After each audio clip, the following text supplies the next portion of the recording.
Hello ನಮಸ್ಕಾರ ವೀಕ್ಷಕರೇ. ಇಂದು ನಾವು ಬೆಳಗಾವಿ ಜಿಲ್ಲೆಯ ಬೈಲಹೊಂಗಲ ತಾಲೂಕಿನ ಹನಬರಟ್ಟಿ ಗ್ರಾಮ ವ್ಯಾಪ್ತಿಯಲ್ಲಿ ನಮ್ಮ ಒಂದು Bharat times media networking group ವತಿಯಿಂದ ಒಂದು ಪೂರ್ವಭಾವಿ ಗ್ರೌಂಡ್ ರಿಪೋರ್ಟ್ ನೀಡ್ತದೆ. ಅದರಲ್ಲಿ ಜಿಲ್ಲಾ ಪಂಚಾಯತಿ, ತಾಲೂಕ್ ಪಂಚಾಯತಿ ಹಾಗೂ ಗ್ರಾಮ ಪಂಚಾಯತಿ ಮತ್ತು ಮುಂಬರುವ 2028ರ ವಿಧಾನಸಭಾ ಕ್ಷೇತ್ರದ ಕುರಿತ ಒಂದು ಪೂರ್ವಭಾವಿ ಗ್ರೌಂಡ್ ರಿಪೋರ್ಟ್ ನೀಡ್ತದೆ. ನಮ್ಮ ಒಂದು ವಿಶೇಷ ಸಂದರ್ಶನದಲ್ಲಿ ಹನಬರಟ್ಟಿ ಗ್ರಾಮ ಪಂಚಾಯತಿಯ ಸದಸ್ಯರು ಕೂಡ ಭಾಗಿಯಾಗಿದ್ದಾರೆ. ಇವರ ಒಂದು ರಾಜಕಾರಣದ ಜೀವನ ಅನುಭವ ಮತ್ತು ಇವರು ಎಲ್ಲಿಂದ ಹೇಗೆ ಯಾರ ಮುಖಾಂತರ ಈ ರಾಜಕಾರಣದಲ್ಲಿ ಪ್ರವೇಶವಾದ್ರು, ಇವರು ಮತ್ತು ಒಂದು ಅಧಿಕಾರ ಅವಧಿ ಕಾಲದಲ್ಲಿ ಆರೋಗ್ಯಕ್ಕೆ ಆಗಿರ್ಬೋದು, ಶಿಕ್ಷಣದ ಬಗ್ಗೆ ಆಗಿರ್ಬೋದು ಮತ್ತು ತಮ್ಮ ಗ್ರಾಮ ವಾರ್ಡಿನ ಜನರ ಬಗ್ಗೆ ಯಾವ ರೀತಿ ಒಂದು ಪಾತ್ರನ ವಹಿಸಿದ್ದಾರೆ ಎಂಬುದನ್ನ ಇವರಿಂದನೇ ಕೇಳ್ತೀವಿನ. ಬನ್ನಿ ವೀಕ್ಷಕರೇ. ಸರ್ ನಮಸ್ಕಾರ. ನಮಸ್ತೆ ಸರ್, ನಿಮ್ಮ ಮಾತುಕತೆ ಮುನ್ನಡೆಸುವ ಮುಂಚೆ ನಿಮ್ಮ ಒಂದು ಕಿರುಪರಿಚಯ ಸರ್. ನಿಮ್ಮ ಹೆಸರು, ಊರು, ಯಾವ ಗ್ರಾಮ ಪಂಚಾಯತಿ ಸದಸ್ಯರು ಸರ್? ನಮ್ದು ಹೊಸಕೋಟೆ ಹನಬಟ್ಟಿ ಗ್ರಾಮ ಪಂಚಾಯತಿ. ನನ್ನ ಹೆಸರು ದಾಮಪ್ಪ ಮುರ್ಕಪ್ಪ ನಾವಲಗುತ್ತಿ. ಸರಿ ಸರ್. ಸರ್, ತಾವು ಈ ಅಧಿಕಾರ ಅವಧಿಗೆ ಬರುವ ಮುಂಚೆ ಯಾವ ರೀತಿ ಡೆವಲಪ್ಮೆಂಟ್ ಗಳು ಆಗಿದ್ದು ಆಗಿರ್ಲಿಲ್ಲ, ಅದಾದ ನಂತರ ತಾವು ಈ ಅಧಿಕಾರ ಅವಧಿಗೆ ಬಂದ ಮೇಲೆ ಯಾವ ರೀತಿ ಡೆವಲಪ್ಮೆಂಟ್ ಗಳನ್ನ ಮಾಡಿದ್ದೀರಾ ಸರ್? ಅಧಿಕಾರ ಬಂದಬೇಕಂತಂದ್ರಿ ಸಣ್ಣ ಪುಟ್ಟ ಏನ್ ಕೆಲಸಗಳು ಇದ್ದಿರಲ್ಲ. ಈ ರಾಜಕಾರಣದ ಏನ್ ಬಂದಿರ್ತೈತಿ ಪಂಚಾಯತಿಗೆ ಅದ್ರ ಒಂದ್ ಸ್ವಲ್ಪ ಆದಷ್ಟು ಪ್ರಯತ್ನ ಮಾಡಿ ಕೆಲಸ ಮಾಡಿದ್ವಿ ಮಾತ್ರ ಮಾಡಿದ್ದೀವಿ ಸರ್, ತಮ್ಮ ಒಂದು ಅಧಿಕಾರ ಅವಧಿಯಲ್ಲಿ ತಾವು ಮನೆಗಳ ಅನುದಾನ, ಸಿಸಿ ರೋಡ್ಸ್, ಚರಂಡಿ, ಬೀದಿ ದೀಪ ಯಾವ ರೀತಿ ಒಂದು ಮಾತನ್ನು ಕೊಟ್ಟು ತಮ್ಮ ಒಂದು ಪಾತ್ರವನ್ನು ವಹಿಸಿದ್ದೀರಾ ಸರ್? ಈಗ ನಾವು ಇದು ಸಿಸಿ ರೋಡದ ಒಂದ್ ಸ್ವಲ್ಪ ಸಮಸ್ಯೆ ಇತ್ತು ನಮ್ಮ ಊರಾಗ. ಎಲ್ಲಿ ಬೇಕಾದಲ್ಲಿ ಗಟರ್ಗಳು ಬಿದ್ದು ಅವ ಒಂದ್ ಪಾಡಿ ಆಗಿದಾವ್ರಿ, ಇನ್ನೂ ಒಂದ್ ಪಾಡಿ ಆಗ್ಬೇಕ ಸಿಸಿ ರೋಡ್. ಸರಿ. ಮತ್ತ ಇದು ಪ್ಲಾಟದ ಬಿಲ್ ಅಂತೂ ಸಾಕ್ಷನ್ ಆಗಲಿಲ್ಲ, ಬರಲಿಲ್ಲ. ಅದೊಂದ್ ಹಂಗ ಕೂತೈತಿ ಪೆಂಡಿಂಗ. ಮತ್ತ ಉಳಿದ ನೀರದ ಜೇಜಮ್ ನಳ ಅಂತ ಬಂದಾವಲ್ಲ, ಅವೆಲ್ಲ ಆಗಿದಾವ್ರಿ. ನೀರ್ ಬಿಡಾತಾರ ಈಗ, ಅವು ಚಲೋ ಅದಾವ್ರಿ ಸಿದ್ಧದಾಗ. ಮತ್ತ ಇದು ಚರಂಡಿ ಪರಿಣಿನ ಅವೇನ್ ಹಂಗಾರಿ ಸ್ವಲ್ಪ ಆಗಿದಾವ ಸರ್, ಇನ್ನು ಸರ್, ತಮ್ಮ ಒಂದು ಅಧಿಕಾರ ಅವಧಿಯಲ್ಲಿ ಮಕ್ಕಳ ಶಿಕ್ಷಣ ಅಭಿವೃದ್ಧಿ ಬಗ್ಗೆ ತಮ್ಮ ಒಂದು ಪಾತ್ರ ಯಾವ ರೀತಿ ಇರ್ತಿತ್ತು ಸರ್? ಬಿಸಿ ಊಟ ಆಗಿರ್ಬೋದು, ಕುಡಿಯೋ ನೀರ್ ಆಗಿರ್ಬೋದು, ಮಕ್ಕಳ ಜೊತೆ ಒಂದು ಒಡನಾಟ ತಮ್ಮದು ಯಾವ ರೀತಿ ಇರ್ತಿತ್ತು ಸರ್? ಈ ಮಕ್ಕಳ ಬಗ್ಗೆ ಹೇಳ್ಬೇಕಂದ್ರೆ ಈಗ ಆಗಿನಕ್ಕಿಂತಾನು ಈಗ ಒಂದ್ ಸ್ವಲ್ಪ ಅಭಿವೃದ್ಧಿ ಆಗೈತೆ ಅನ್ನಕೇನ ಹರಕಾತಿದ್ರಿ. ಇದು ಕನ್ನಡ ಶಾಲೆ ಆತು, ಇಲ್ಲಿ ಆಶ್ರಮ ಐತಿ ನಮ್ಗ. ಎರಡು ಶಾಲ್ಯಾಗ ಮಾತ್ರ ಇವಾಗೈತೈತ್ರಿ. ಸರಿ ಸರ್. ಸರ್, ತಮ್ಮ ಒಂದು ಅಧಿಕಾರಾವಧಿಗೆ ಬಂದ ಮೇಲೆ ತಮ್ಮ ವಾರ್ಡಿನ ಜನರು ಇರ್ಬೋದು, ಗ್ರಾಮಸ್ಥರು ಇರ್ಬೋದು, ಆರೋಗ್ಯದ ಬಗ್ಗೆ ಯಾವ ರೀತಿ ಒಂದು ಪಾತ್ರವನ್ನು ವಹಿಸಿದ್ದೀರಾ ಸರ್? ಅದ್ರ ಬಗ್ಗೆ ಅಷ್ಟು ಐಡಿಯಾ ಇಲ್ಲ ನಮ್ಗೆ, ಆರೋಗ್ಯದ ಬಗ್ಗೆ. ಸರಿ ಸರ್. ಸರಿ ಸರ್, ತಮ್ಮ ಅಧಿಕಾರ ಮುಗಿದಾದ ನಂತರ ಆಡಳಿತ ಅಧಿಕಾರ ಕೂಡ ನೇಮಿತ ಹೋಗಿದ್ದೀರಿ ಸರ್. ಇವರ ಒಂದು ಜನಗಳ ಜೊತೆ ಯಾವ ರೀತಿ ಸ್ಪಂದಿಸ್ತಿದ್ದಾರೆ, ಯಾವ ರೀತಿ ಮೂಲ ಸೌಕರ್ಯಗಳನ್ನು ಒದಗಿಸ್ತಿದ್ದಾರೆ ಸರ್? ಈಗ ಅವ್ರ ಬೇಡಿಕೆ ಅಂತಂದ್ರೆ ಇದೊಂದು ಈಗ ಕೇಂದ್ರ ಜಾಗದ ಬಗ್ಗೆ ಇದು ಒಂದು ಬೇಡಿಕೆ ಬೇಕಾಗಿತ್ತು ಜನರಿಗೆ. ಆಸೆ ಅಂದ್ರೆ ಇದು ಒಂದ್ ಇತ್ತ. ಸರಿ. ಅದನ್ನ ಈ ಸರ್ಕಾರದಾರ ಇವ್ರ ಫಾರೆಸ್ಟ್ ಡಿಪಾರ್ಟ್ಮೆಂಟ್ ಕೂಡಿ ಅದೇನ.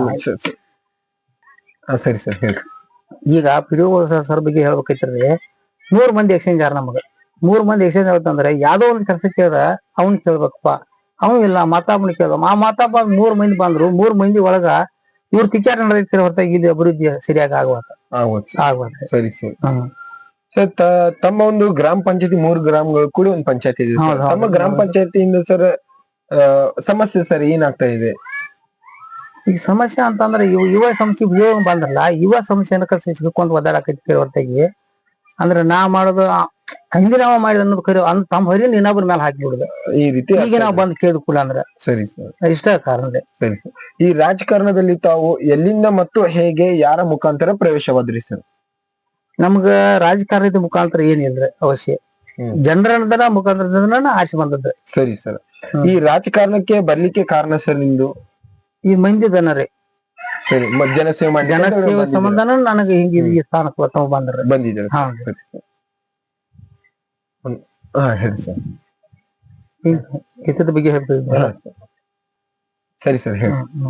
ಅಂದ್ರ ಈಗ ನಾನ್ ರಾಜಕಾರಣಿ ಬರ್ಬೇಕೈತ್ರಿ, ಮಂದಿ ಏನಾಗೈತಪ್ಪ ಅಂತಂದ್ರ ಈಗ ಬಣಿಗಳ ಇಂಥವೆಲ್ಲ ಜಾಗ ಅಡಿ ಮತ್ ಜಾಗ ಇಲ್ಲದ ಸಂಬಂಧ ಬರ್ತಾನ ಸಂಬಂಧ ಈಗ ನಾವು ಒಟ್ಟ ಏನೋ ಚಾಟ್ ಮಾಡ್ಕೊಂಡ್ರ ಮಾಡ್ಕೋ ಸಂಬಂಧ ಉದ್ದೇಶಪೂರ್ವಕವಾಗಿ ನಾನು ಈಗ ಜನರ ತಗೊಂಬಂದ್ರ ಈ ಸ್ಥಾನಕ್ಕ ತಗೊಂಡ್ ಬಂದ ಬೆಳಕ ಇವ್ರು ಏನ್ ಮಾಡ್ರಪ್ಪ ಅಂತಂದ್ರ ಒಂದ್ ತೊಡೆ ಬಿಟ್ಟಿರು ಬಿಟ್ಟು ಬೆಳಕ ಈ ಹಿಂದಿನ ಬಂದಾರ ಅಂದ್ರೆ ಈ ನಮನಿ ಕುಣಿಗಳು ತೆಗೆದಕಾರ ನಮಗ್ ದೌರ್ಜನ್ಯ ಮಾಡಿದ್ವಿ ಅಂದ್ರೆ ನಾವು ಹೊಳ್ಳಿ ಅಧಿಕಾರಿಗೆ ಹೋಗಿ ಭೇಟಿ ಆಗೋದಿಲ್ಲ ಅಂದ್ರ ಇಲ್ಲ ನಮ್ಗೆ ಹೊಲ ಕಳದ ಕೊಡ್ತು ಅಂತ ಕಳದ ಕೊಟ್ಟ ಬ್ಯಾಕ್ ಮಾತ್ ಹೊಳ್ಳಿ ಕಟ್ಟು ಮನಿಗಳನ್ನ ಒಂದ್ ತೊಡೆ ಉಳಿಸಿರ ಚೆಲ್ಲಿದಾರ. ಚಳಿಕಾರ ಈಗ ಅದು ಒಂದ್ ಹಂತದ ಕಾದ ಕೊಟ್ಟಿದಾರು. ಅದನ್ನ ಈಗ ನಾ ಸಿದ್ಧಿ ಟಿವಿ ಮುಖಾಂತರ ಅದನ್ನ ತೋರಿಸ್ತಾನ ಕಾದನ್ನ. ಸರಿ ಸರ್. ಅಂದ್ರೆ ಅದು ಕೊಟ್ಟದ್ರಿಂದ ಕೆಲ್ಸಕ್ಕೆ ಬರ್ಬೇಕಾದ. ಈ ಬರದನ್ ತಗೊಂಡ್ರ ನಾವ್ ಏನ್ ಮಾಡ್ಬೇಕು ಅಂತ ತೊಳ್ಕೊಂಡ್ ಕುಡಿದೈತಿ ಅದನ್ನ. ಸರಿ ಹಿಂಗ ನಮಗ ದೌರ್ಜನ್ಯ ಈ ಫಾರೆಸ್ಟ್ ಡಿಪಾರ್ಟ್ಮೆಂಟ್ ಮಾಡದೈತಿ. ಸರಿ ಸರ್. ಅವ್ರದ್ದಾದ್ರ ಈ ನಡೀತೈತಿ. ಈ ಊರ್ ಹುಟ್ಟಿದಾಗ ಈ ಕೆಲಸ ಮಾಡಿದ್ವಿ ಈ ಜಾಗ ಹೋದ ನಮ್ಮ ಸರಿ ಸರ್. ಸುತ್ತರಿಗೆ ಕೊಟ್ಟಿದ್ದಾರೆ, ಇದನ್ನ ಅಟ್ಟ ಕಸ್ಕೊಂಡ್ ಕುಂತಾರ. ಇದಕ್ಕೆ ಮಂದಿ ಬಾಳ ಅನ್ನೋ ಸಂಬಂಧಾಗಿ ಇವರ ಕೇರ್ ತಗೊಲಿಲ್ಲ. ಅವ್ರ ಒಬ್ರ ಹಳೆ ಮಂದಿ ಇದ್ದಾರ, ಅಷ್ಟು ಭೂಮಿ ಹೆಚ್ಚ ಒಬ್ಬ ಮನುಷ್ಯಾರ ಅವ್ರು ಮಾಡ್ಕೊಂಡ್ರ ರೊಕ್ಕ ಖರ್ಚು ಮಾಡಿ. ಇವ್ರದ್ದು ಜಾಗ ಕಡಿಮೆ, ಬರ್ತಾನ ಪರಿಸ್ಥಿತಿ ಇವ್ರು ಮಾಡ್ಕೊಂಡಿಲ್ಲ. ಮಾಡ್ಕೊಂಡ ಸಂಬಂಧಕ್ಕಾಗಿ ಈ ನಮ್ಮನೆ ದೌರ್ಜನ್ಯ ಇವ್ರ ಫಾರೆಸ್ಟ್ ಡಿಪಾರ್ಟ್ಮೆಂಟ್ ಅವ್ರು ಮಾಡಿದಾರ ಅನ್ನಕ ಏನ್ ಹರ್ಕಾತಿಲ್ಲ. ಸರಿ ಸರ್. ಹಾ ಸರಿ ಸರ್. ಸರ್, ಮುಂಬರುವ ಚುನಾವಣೆಯಲ್ಲಿ 1 ಗ್ರಾಮ 1 ಚಿಹ್ನೆ ಅಂತ ಹೇಳಿ ಇದೆ ಸರ್.